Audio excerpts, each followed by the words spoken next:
Bonsoir, je déclare ouverte la séance du Comité permanent des règles et des procédures. The Standing Committee of Rules and Procedures to order. Je m'appelle Kevin O'Reilly, je suis le député de Frame Lake et je préside le comité. And I'm going to be... I'm the MLA for Frame Lake and chair this committee. Our first order of business is to open the meeting with a prayer, and I think I'm going to ask MLA Norn to offer a prayer.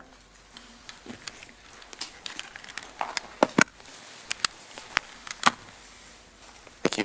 Creator, I ask you for your guidance today to give us clarity, to help the people we serve to the very best of our ability.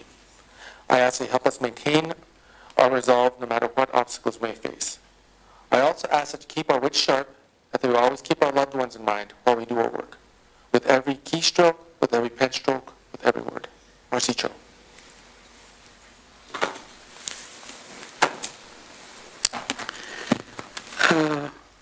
Thank you, Emily Warren. Our next item is to review and adopt the agenda. This evening, of course, we have the public hearing on use of official languages in the Legislative Assembly. And then the committee will go in camera to discuss how we're going to move forward. But so most of our business this evening will be done in public. So can I get a motion? Are people okay with the agenda as presented? Okay. Can I get a motion to approve the agenda? MLA Thompson, thank you.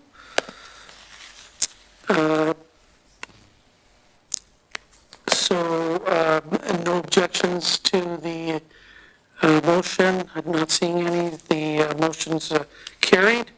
So having reviewed and adopted the agenda, are there any declarations of conflict of interest? No? Okay, hearing none.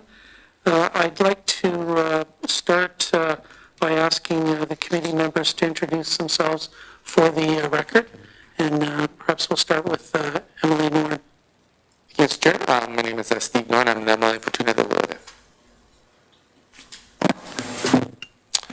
Shane Thompson, Andy. And I believe we're joined by the MLA for Hay River South. Can I get Rocky, can you introduce yourself, please? Rocky Simpson, MLA, Hay River South. Great, thanks very much, Emily Simpson, for joining us this evening.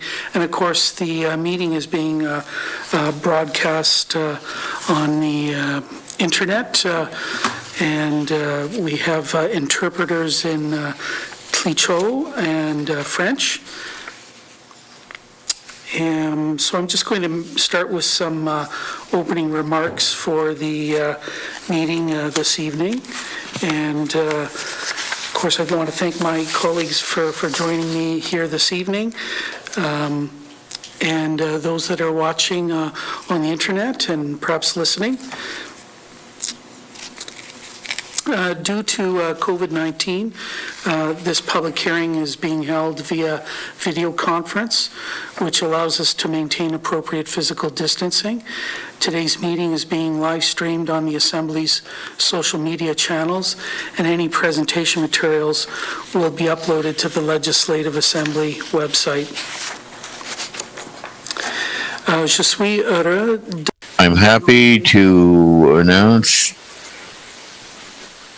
this meeting is being interpreted into French and into Clicho. The participants can listen just in the language of their choice.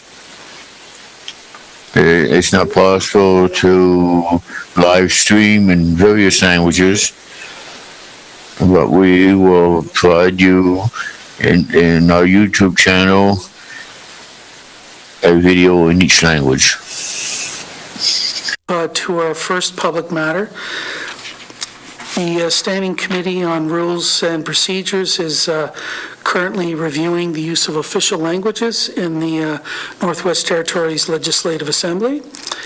Le Comité permanent des règles et des procédures examine actuellement Currently examining use of official languages in the Legislative Assembly of the Northwest Territories. Assembly makes interpreters available in most official languages when members are sitting in the chamber.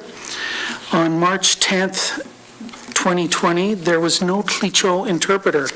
Mr. Lafferty, the MLA for Montfouet, said this prevented him from doing his job as an MLA.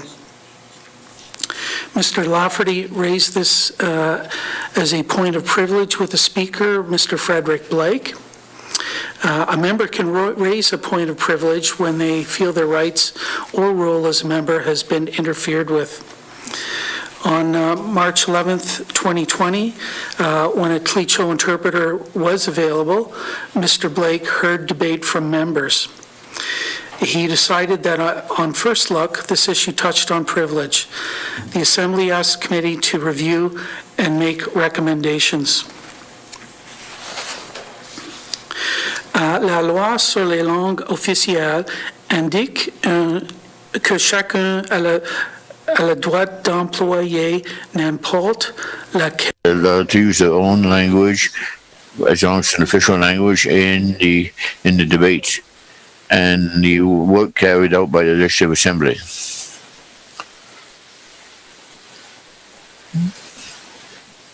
The Legislative Assembly are silent on the right of members to use an official language other than English in the chamber. They are also silent on whether other members have a right to understand what is being said when someone speaks in an official language other than French. For members of the public who are more broadly interested in the use of official languages, the Standing Committee on Government Operations is currently conducting the 5-year review of the Official Languages Act. This committee has held a number of in-camera meetings regarding the issue of use of official languages in the Legislative Assembly to study how other jurisdictions deal with different languages and hear from staff at the Legislative Assembly. Committee will produce a report to be presented in the next sitting of the Legislative Assembly. The public hearing was originally scheduled to take place on October the 28th, but committee postponed it to allow for better communications in all official languages. I'd like to remind all members and witnesses that all comments, questions, and remarks will need to be directed to myself as chair. Both members and witnesses will need to be recognized by the speaker before speaking. Committee, this evening we have one witness on our list, and I'd like to invite Monsieur Baptiste Foisy to please proceed with your presentation. Merci Baptiste. Est-ce que vous êtes prête maintenant?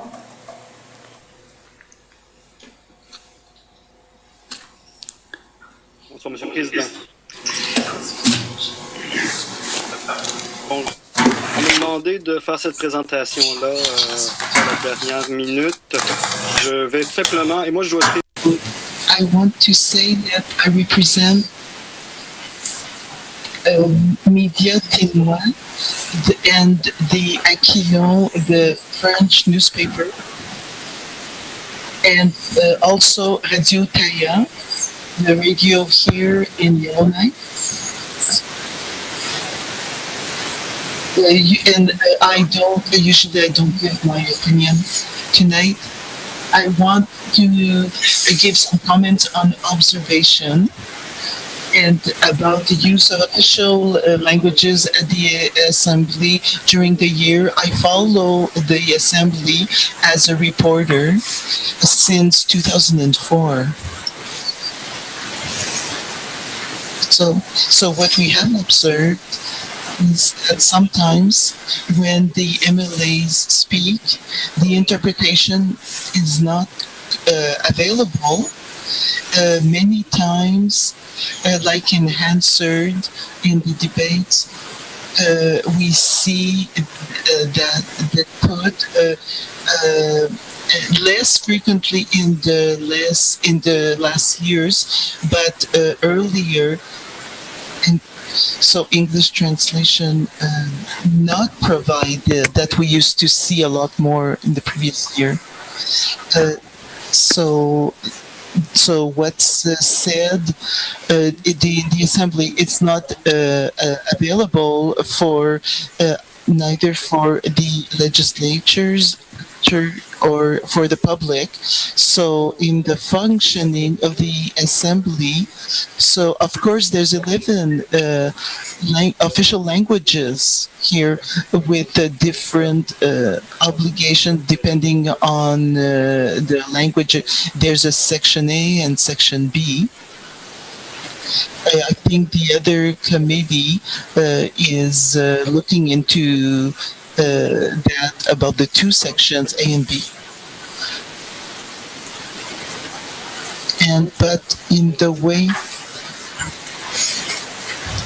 so the working language in the assembly is English because we could say because English is the usage language and then the other 10 languages is depending on it varies on how it's accommodated. So in the revising, and I've went through Hansard's since 1991 up to today. Of course, I have not read all the Hansard, but I've looking through. I looked into some key terms, and the problem of the availability of interpretive services was high since 1999 when Nunavut had their own assembly, legislative assembly. There was a time where at the assembly it seemed that it was more accessible to talk in their own language. In the last few years, and that's recent, so the way it used to work, there was 3 interpreters, but we have 11 languages, and the language was offered. It was like on a rotating basis, like at Radio Taiga. We're interested sometimes to present the debates in French. So we would ask, can we give us the schedule of the interpreters? But every time they would tell us, we cannot give you in advance the interpreter's schedule, and we don't know why we could not get that. So how was that decided? It was a bit cloudy. So on 2018, to the request of the Legislative Assembly, so the official language commissary gave a report on the use of the official languages at the Assembly. And in that report, it was published, of course, and we had asked for that report because it was not deposited, but we got a copy of that report, and it's on the website now of the official language commissioner, and they said that there was some a few, so there was some, so after that report was so the services of interpretation were increased, and depending on the day, of course, because it's not all available every day. Up to 8 or 9 language can be done at the assembly, but some days, of course, it's not available. We've seen that, like Mr. Mamfoui, like the deputy, the MLA of Mamfoui, and that day his interpreter was not there, so it was not interpreted. And there's a so to understand the different tracks in the assembly itself. When people wearing earphones, they can choose which track they can listen to, so they want to hear the legislative debates. However, there's a number of tracks that are quite limited. And this is really true, but the people want to listen what's going on in the legislative assembly. For legislative, I think you have access to various tracks. I think the media, we've got access to certain tracks. For the public in general, or for the ordinary mortals, they don't have access. So on devices that are offered at the legislative assembly, there's only 8 tracks. I remind you, there are 11 official languages. One of those tracks is the floor mic. Most of the legislative assemblies, you get the impression is the official track, the one that's used to establish the debates, the record of debates. It's the floor mic. Notice that always it's the English track that's used to prepare the record of debates, which means that we hear about these mentioned now, English translator provided, we find that enhanced sometimes. Now, the situation that we have never seen at the Legislative Assembly, we ask what would happen if, for example, let's say the member from Trinity Wood, they were to deposit a document written in his own language. A document was tabled. The Legislative Assembly's document would be available immediately in a translated language like English or for the other members. Normally the operation at the Legislative Assembly implies that the language that is being commonly used is English, whereas the other languages, we translate them into that. Obviously, this way of doing things does not seem to be reflecting an official language, but rather a language that we're accommodating. I also like to emphasize in the past year, there's been lately much more improvement in the service access to languages. For the person, people want to listen to the debates are available through interpretation on the Assembly's YouTube channel since a few months, I think.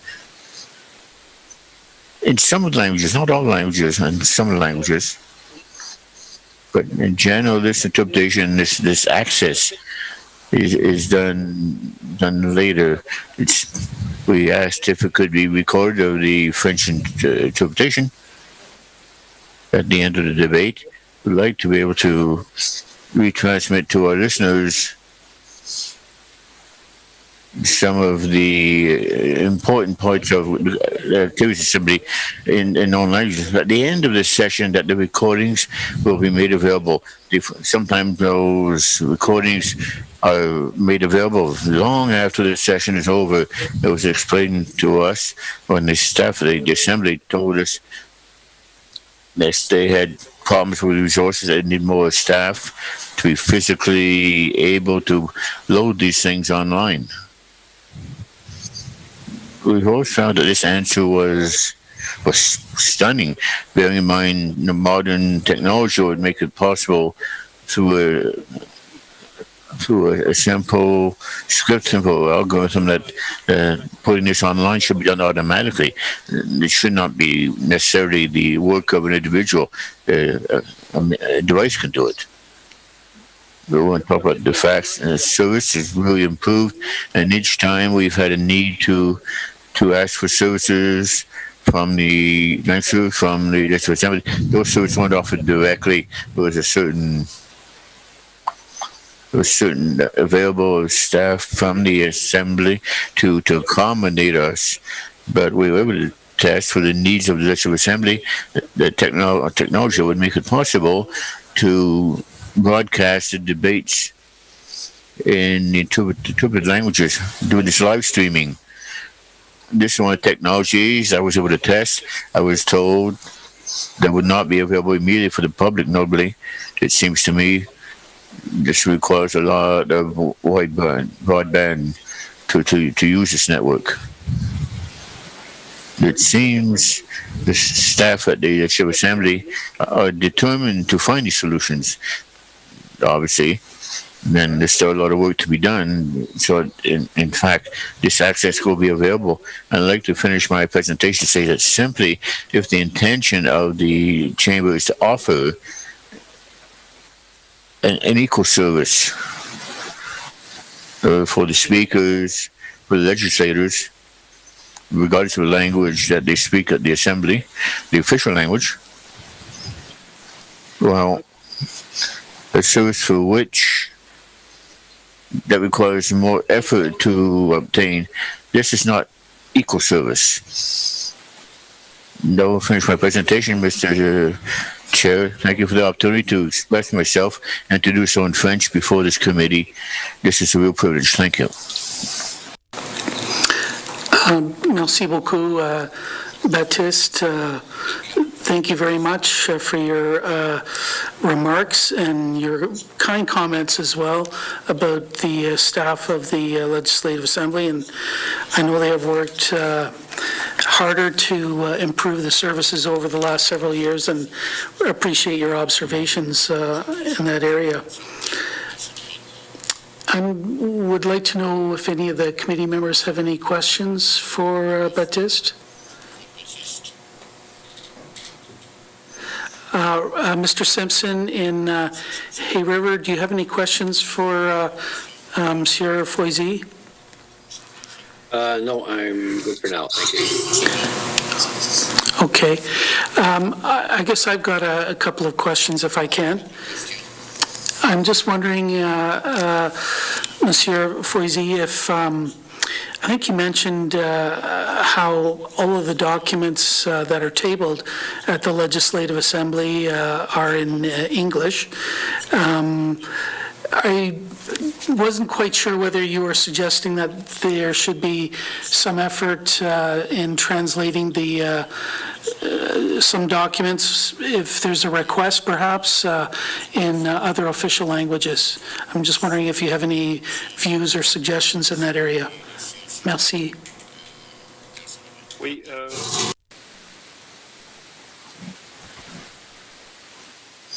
by virtue, most documents that are tabled at the Legislative Assembly are only accessible in English as of now. Sometimes those documents actually exist in translation, but it's not the translation doesn't get table documents. The way the tabling of documents work at the Legislative Assembly at the present time. There are certain sometimes ministers make statements, and those get published in. Sometimes it's more like the executive chooses to print their own statements. Those are treated like official communications. They would be press releases. Those documents, although press releases nowadays do get to us typically in French and English. I've never seen a press release in an indigenous language as of yet, but perhaps they do happen. I haven't seen them. But when it's the minister statement, those minister statements are not translated.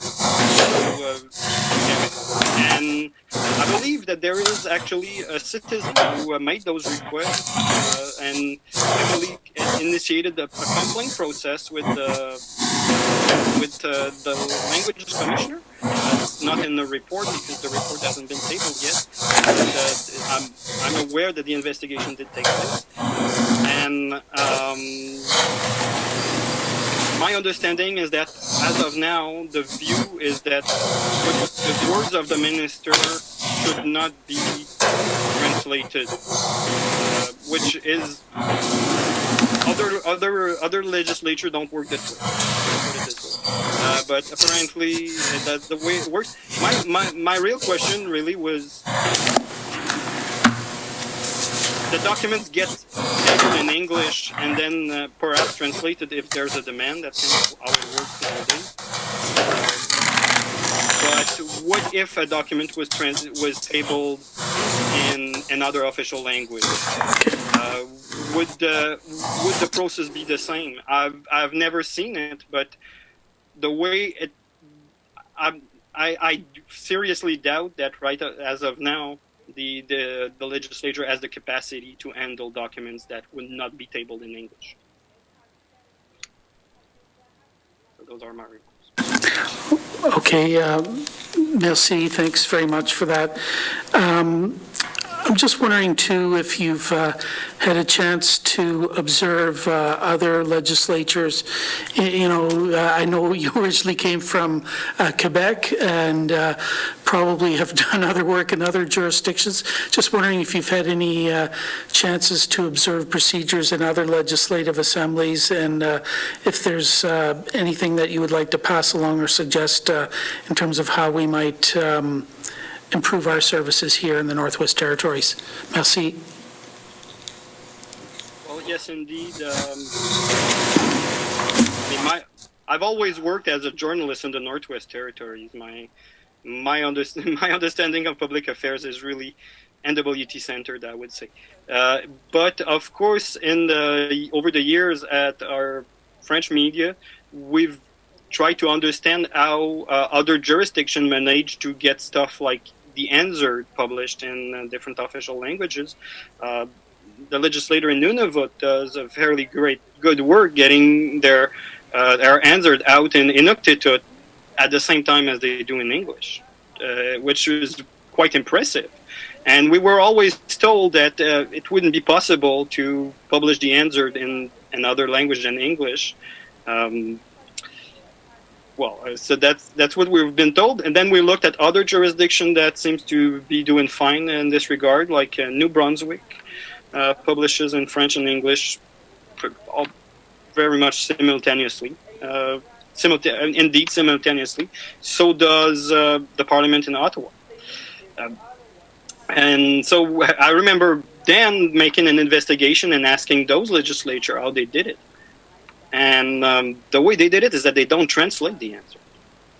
They use the floor track and they stenotype as the words are spoken in the very same fashion that the English answer gets produced. And then, so those are not translated words. They are the words spoken either by the members, if it was spoken in that language, or by the interpreter, in the case of an interpreted speech. And then they're just being stenotyped live, and then at the end of the day, just the same way that you get the English language answer, you get the interpreted answer. And so we've always been told that it would take a lot of resources to translate the answer, but the jurisdiction that actually do it, they don't translate it; they use the interpretation. Okay, merci beaucoup. Thank you very much for that response. Mr. Thompson has a question for you now. Merci. Thank you very much. So my question is, so they're not doing simultaneous translation there, so they're just translating verbatim. So is there translation services in these other jurisdictions or other assemblies that you've looked at? So, because if they're not, yeah, I guess that'd be my first question. Thank you. Yeah, well, I mean, again, we made those comparisons a couple years ago. That was like an old story that I worked on in the year 2000s. I don't know if the procedures have changed since, but in my understanding is in those jurisdictions, as I said, it's not a translation. I mean, we have to differentiate between translation and interpretation. Translation is when you have the word written in a language and then somebody takes that word and then produces a sentence, a written sentence from the original text. In this case, it's interpretation, which is somebody is actually just speaking simultaneously as they hear what is being spoken. So my understanding is that in the legislature where they do produce the answer in multiple languages, they have stenotypists that take the language, that listen to a specific track of the interpretation, and they take the verbatim from that track. And if say the Northwest Territories, the Inability Legislature was to want to just produce an answer that wouldn't have those English translation not provided remarks, and the direct solution would be to have a stenotypist that listen to the floor track and that can type. But I mean, that would obviously require people to have language skills as well as those stenotypist skills. I hope that answered your questions. Okay, merci, Monsieur Foisy. Emily Thompson? Yeah, so it sort of did, but I'm still trying to understand. So in those assemblies, whether it's in Nunavut or New Brunswick, you'll have an individual that is typing what is being said, but is there simultaneous interpretation of what's being said on the floor at the same time? Thank you. Thanks, Emily Thompson. Monsieur Foisy? Oui, Monsieur le Président. Yes, indeed, they have interpreters, and that's how it's done. So my understanding is that they have a stenotypist per language, per track, so to speak, because I mean, you choose the track that you want to listen to in the house. So a stenotypist is assigned. My understanding is a stenotypist or a team of stenotypists is assigned to each interpreted language. Okay, merci, Monsieur Foisy. Any other questions from committee members? Mr. Simpson, I'll just check with you one more time. No, thank you. Okay, thanks very much, Mr. Simpson.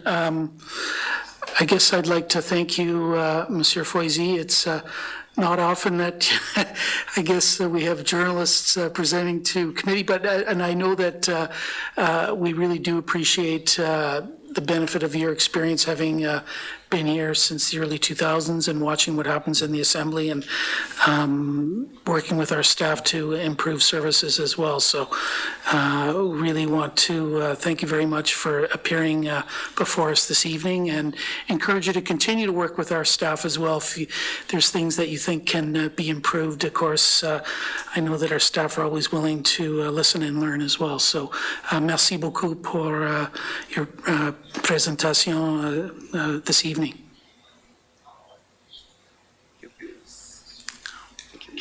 Okay, merci.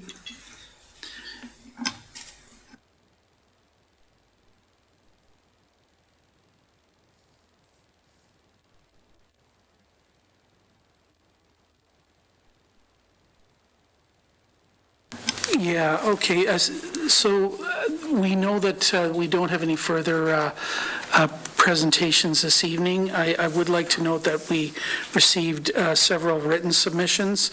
I believe there's a submission from the Dene Nation. There's one from the Yellowknives Dene First Nation. There's also one from another individual. And we certainly want to acknowledge the work that went into those submissions, and that committee is going to carefully consider all of that. Committee had set today as the deadline for written submissions. However, I think we would be pleased to accept any further written submissions until the end of the day on Friday, November the 20th. So this concludes the public portion of our meeting. I'd like to once again remind members and the public of the deadline for written submissions this Friday. And I'd like to thank our presenter this evening again, and my colleagues on the committee for appearing here this evening. Can I get a motion to move in camera? Mr. Norn, thank you. No objections? All right.